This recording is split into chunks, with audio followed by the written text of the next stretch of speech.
नमस्कार, नमस्कार, नमस्कार दोस्तों, मैं Nikhilesh Jain Hindi ChessBase India channel पर आप सभी का हार्दिक अभिनंदन करता हूँ। दोस्तों आज सुपर बेट क्लासिक शतरंज का Superbet rapid and blitz का जो है वो दूसरा दिन था। तो रैपिड के दूसरे दिन का खेल खेला गया राउंड 4 से 6 का। और आज के खेल के बाद स्थिति कुल कुछ इस प्रकार से है कि मैग्नस कार्लसन 4 पॉइंट बना करके वे ई के साथ सबसे आगे चल रहे हैं। उसके बाद प्रज्ञानंदा 3.5 पे हैं। किरिल सेवचेंको जिन्होंने कल 3 में 3 पॉइंट बनाए थे, आज 3 में सिर्फ आधा पॉइंट बना पाए और वो 3.5 पॉइंट के साथ आप देख सकते हो जॉइंट सेकंड पोजीशन पर हैं। अब्दुल सत्तारोव, अर्जुन और गुकेश 3 पॉइंट पर हैं। यहाँ पर ये ध्यान देना होगा कि गुकेश कल जो है गुकेश सिर्फ आधे पॉइंट पे थे। आज उन्होंने 2.5 पॉइंट बनाए हैं। आज उन्होंने प्रज्ञानंदा को हराया है, आज उन्होंने विंसेंट केमर को हराया है और आज मैग्नस कार्लसन से ड्रॉ भी खेला है। तो इसकी वजह से वो अंक तालिका में जो है वो अंतिम स्थान से ऊपर आ गए हैं। अनीश गिरी का दिन काफ़ी टफ रहा है। अभी तक टूर्नामेंट 6 राउंड में 1.5 पॉइंट ही बने हैं उनके। तो ये है ओवरऑल स्थिति। तो सबसे पहला राउंड आज हुआ, चौथा राउंड खेला गया और इस राउंड में एक बार फिर से मुकाबला हुआ दो खास खिलाड़ियों के बीच। और हम सभी जानते हैं उन दो खास खिलाड़ियों को। स्क्रीन पे मेरे ज़रूर आपको दिख रहे होंगे तो उनको मैं बदल देता हूँ। ये दो खास खिलाड़ी मैं जिनकी बात कर रहा था, प्रज्ञानंदा और गुकेश। इनके बीच मैच खेला गया और एक बार फिर से गुकेश भारी पड़े प्रज्ञानंदा के ऊपर। मैच हालांकि काफ़ी इंटरेस्टिंग था, ऐसा नहीं था कि गुकेश के फेवर में था पूरी तरीके से। लेकिन तो रैपिड ब्लिट्ज में तो ऐसा ही हो रहा है कि भाई फेवर में किसी का गेम रहता है, जीतता कोई है। तो आइए देखते हैं मैच में क्या कुछ हुआ। यहाँ पर शुरुआत हुई नाइट F3 नाइट F6 से। जब भी नाइट F3 से शुरू होता है तो खेल बहुत सारे डायरेक्शन में जा सकता है, डिपेंड करता है कि आगे आपकी चाल कैसे होने वाली है। गुकेश ने B3 खेला, G6, bishop B2, bishop G7, दोनों खिलाड़ी जो है फेंचिटो की तरफ गए। B6 यहाँ पर बिशप G2, बिशप B7 और एक्चुअली में ये रेटी में कन्वर्ट हो गया आफ्टर कैसलिंग। ये रेटी ओपनिंग बन चुकी थी ऑलरेडी और कैसलिंग किया यहाँ पे प्रज्ञानंदा ने भी। तो शुरुआत बिल्कुल नॉर्मल थी, दोनों तरफ से डेवलपमेंट जारी था। कोई भी किसी ने भी सेंटर पर स्पेस नहीं लिया था। D4 सेंटर पर पहली चाल थी गुकेश की जो सेंटर पे खेली गई। And then c into D4 exchange होता है, इंटू D4 यहाँ पर D5। गुकेश डेवलप करते हैं नाइट B D2। प्रज्ञानंदा भी अपना आखिरी मोहरा जो है गेम में लेकर के आते हैं, नाइट C6। एंड देन इसके बाद अब कहानी आगे की शुरू होती है। सबसे पहले रुक E1 लेकर के आते हैं और गुकेश जताते हैं कि देखो मेरे पास ओपन जो है वो E फाइल है। प्रज्ञानंदा E6 करके इसको प्रोटेक्ट कर देते हैं, जैसे जवाब देते हैं कि ठीक है बट अभी आप करोगे क्या E फाइल पे। यहाँ पर गुकेश एक इंटरेस्टिंग आइडिया निकालते हैं, A4 खेलते हैं। अब उनका आइडिया ये है कि अगले चाल में नाइट को ऊपर लेके जाना है, नाइट को नाइट से एक्सचेंज करना है और फिर A5 करके इस स्ट्रक्चर को तोड़ने की कोशिश करनी है। रुक E8, सो नाइट E5, उसी उम्मीद के साथ आगे आते हैं यहाँ पर और रुक C8 पहले खेल देते हैं यहाँ पर प्रज्ञानंदा, और एक प्रकार से ये बताते हुए कि देखो मैं आपकी C फाइल पर अब यहाँ पर प्रेशर बनाने वाला हूँ। गुकेश नाइट D F3 लेकर के आते हैं और सपोर्ट लगाते हैं। यहाँ पर A5 मूव खेल दिया जाता है क्योंकि अब बिल्कुल क्लियर है कि नाइट C6 पे के बाद यहाँ पर जो है A5 का थ्रेट है, तो उन्होंने खेल दिया A5 प्रज्ञानंदा ने। नाइट इंटू C6, रुक इंटू C6, बिशप F1। और इसके साथ ही आपको दिखेगा कि इस गेम में कैसे गुकेश अपने मोहरों को, खासतौर पर बिशप को, माइनर बिशप को खासतौर पर किस तरह से मैनवरिंग करने की कोशिश करते हैं। अब उनका थ्रेट था बिशप B5, प्रज्ञानंदा वापस रुक C8 जाते हैं।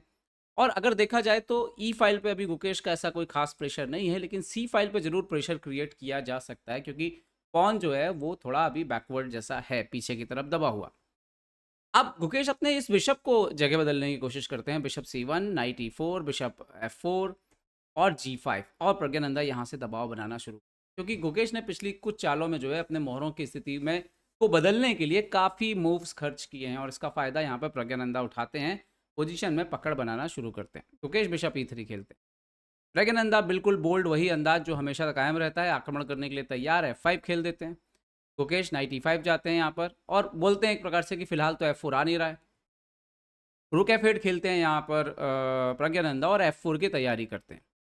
इस पोजीशन पे गुकेश F3 खेलते हैं जो बहुत इंटरेस्टिंग है। F4 आता है, बिशप को C1 पर हटते हैं एंड देन क्वीन C7 यहाँ पर खेल देते हैं प्रज्ञानंदा। प्रज्ञानंदा का कुल मिला के बात यह है कहने की, वो बोल रहे हैं कि आप F इंटू E4 मार दीजिए, हम यहाँ पर pawn into bishop into G5 मारते हैं और आप जब D into E5, sorry not here, और जब आप यहाँ पर D इंटू E5 मारने के लिए जाते हैं तो हमारे पास एक अच्छी चाल है क्वीन C5, क्योंकि ना तो क्वीन बीच में आ रहा है, ना ही बिशप बीच में आ रहा है, ना ही रुक बीच में आ रहा है। और मान लीजिए कि आप यहाँ पर किंग H1 वगैरह खेलते हैं तो आफ्टर DE4 ये पोजीशन बहुत डेंजरस हो रही है, बिकॉज ये जो राजा की पोजीशन है ये बिशप जो डायगोनल पे होना है, ये रुक बहुत एक्टिव है, ये रुक क्वीन की बैटरी भी एक्टिव है और ये 2 पॉन कनेक्टेड बन चुके हैं। तो ये पीस डाउन होने के बाद भी बहुत शानदार पोजीशन होती प्रज्ञानंदा के लिए।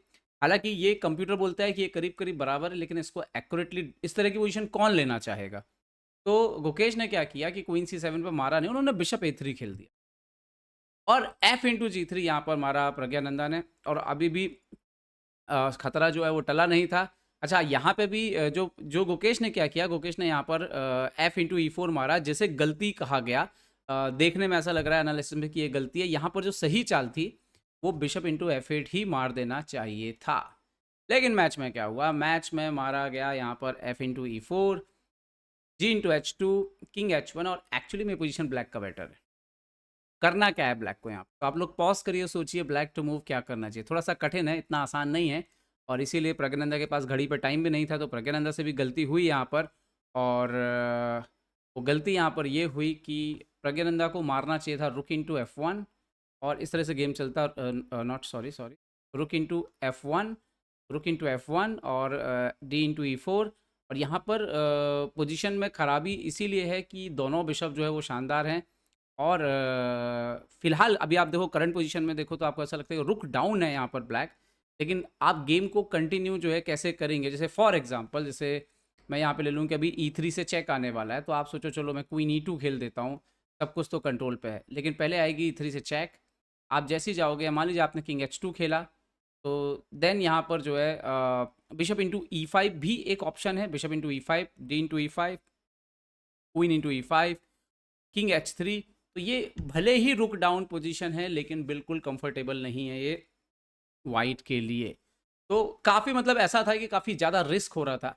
तो रुक F1 जो होती है वो बढ़िया चाल होती है और उसको सँभालना इतना आसान नहीं होता, लेकिन टाइम नहीं था। प्रज्ञानंदा ने रुक F2 खेला, उन्होंने यहाँ पर और मटेरियल देने की नहीं सोची, लेकिन इसके बाद गुकेश आते हैं क्वीन G4 और सडनली इस क्वीन के बोर्ड पे यहाँ इस हिस्से पे आने से एक्चुअली में बहुत कुछ बदल गया बहुत जल्दी। यहाँ पर गुकेश यहाँ पे प्रज्ञानंदा ने बिशप इंटू E5 मारा, गुकेश मारते हैं क्वीन इंटू E6, किंग जाता है यहाँ पर क्वीन F7 ये ज़्यादा बेहतर था, हो सकता था शायद तक, लेकिन यहाँ पे इन्होंने खेला king H8, now queen into E5, queen exchange होता है इस पोजीशन पे एंड देन सडनली एक पोजीशन आती है जहाँ पर आप देखिए कि एक पीस अब पूरी तरह से अप है यहाँ पर वाइट और वाइट को बस वो मेंटेन करना था इस पोजीशन में।